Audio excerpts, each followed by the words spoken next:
Dans cette capsule, nous voulons calculer dans l'espace, évidemment, la distance entre deux plans. Donc, j'ai pris le contexte de ces deux plans que vous voyez à l'écran, où j'ai deux plans définis par leurs équations cartésiennes. J'aime toujours représenter ceci par un petit schéma. Donc, j'ai mon premier plan pi1, et en fait, ici, mes deux plans sont parallèles. Donc, mon deuxième plan, ici, pi2. Donc, j'aurais pu préciser que les deux plans ici étaient parallèles. Si les plans ne sont pas parallèles, il faudrait faire autrement. Pour calculer la distance entre deux plans, on va faire exactement la même chose qu'on a vu dans la capsule précédente, c'est-à-dire la distance entre un point et un plan. Donc, pour ça, je vais trouver un point qui appartient au plan pi1 et je vais calculer la distance de ce point avec le plan pi2 qui lui est parallèle. Par exemple, pour trouver un point du plan pi1 en utilisant ces équations cartésiennes, je vais fixer que y est égal à 0 et z est égal à 0. Donc, dans quel cas, forcément, pour qu'il appartienne au plan pi1, je dois avoir x plus 0 moins 1 est égal à 0. Donc, nécessairement, x doit être égal à 1. Donc, le point de composante 1, 0, 0 est un point de mon premier plan. Pour déterminer la distance entre les deux plans, je vais chercher la projection de ce point P sur pi2 que l'on note P indice pi2. Pi2 ici a pour équation 4x à plus 12y moins 8z plus 3 est égal à 0. Donc, puisque c'est la projection de P sur le plan pi2, forcément ici, cette droite-là est perpendiculaire à mon plan. Donc, un vecteur directeur de cette droite, c'est un vecteur normal à mon plan pi2. Et un vecteur normal à mon plan pi2, puisque j'ai ici les équations cartésiennes, c'est un vecteur qui s'écrit de la forme 4, 12, moins 8. Donc ça, c'est un vecteur normal à mon plan pi2, mais je vais le simplifier en divisant toutes les composantes par 4. Donc mon vecteur normal, ça serait par exemple 1, 3 et moins 2. Donc ici, mon vecteur normal aurait pour composante 1, 3 et moins 2. Donc grâce au point et à ce vecteur qui est un vecteur directeur de cette droite, je vais pouvoir exprimer P projection sur pi2 en fonction d'un paramètre, appelons-le K, et des équations vectorielles de cette droite qui utilisent un point et un vecteur directeur de la droite.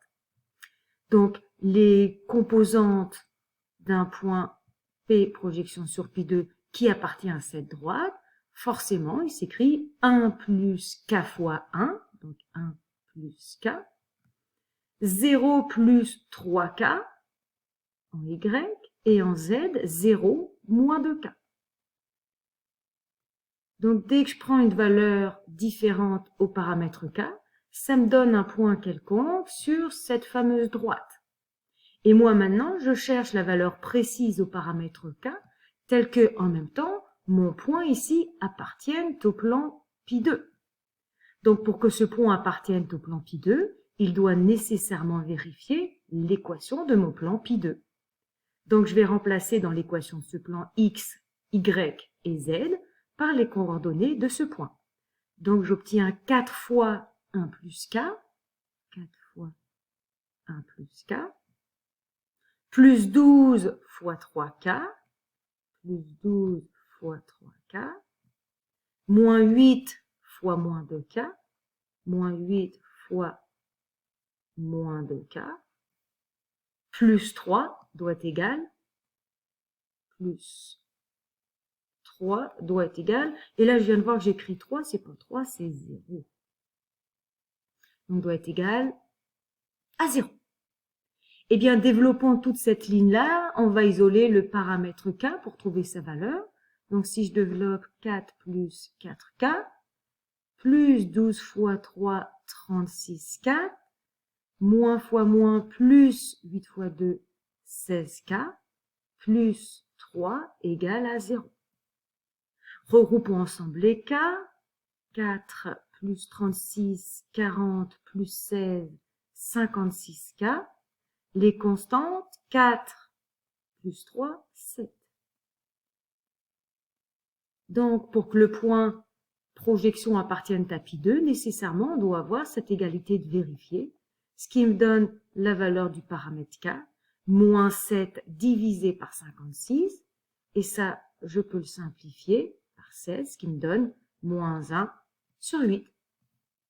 Eh bien, je vais maintenant remplacer K par moins 1 huitième dans les composantes du point P pi2, dans la projection du point P sur pi2. Et donc, dans ce cas-là, les composantes deviennent 1 plus moins 1 huitième, 1 moins 1 huitième, 7 huitièmes, 3 fois moins 1 huitième, moins 3 huitièmes, et moins 2 fois moins huitième, 2 huitièmes, 1 quart.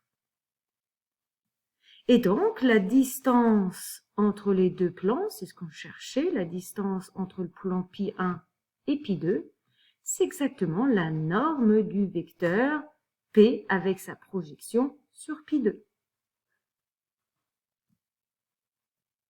Alors, si on prend notre calculatrice et qu'on calcule cette norme, 7 huitièmes moins 1 au carré, plus moins 3 huitièmes au carré, plus 1 quart au carré, le tout en racine, on obtient la valeur exacte racine 14 sur 8, et en arrondissant à 2 décimales, on obtient 0,47 unités pour la distance entre les deux plans. Donc voilà la technique ici que je vous propose pour calculer la distance entre deux plans dans l'espace.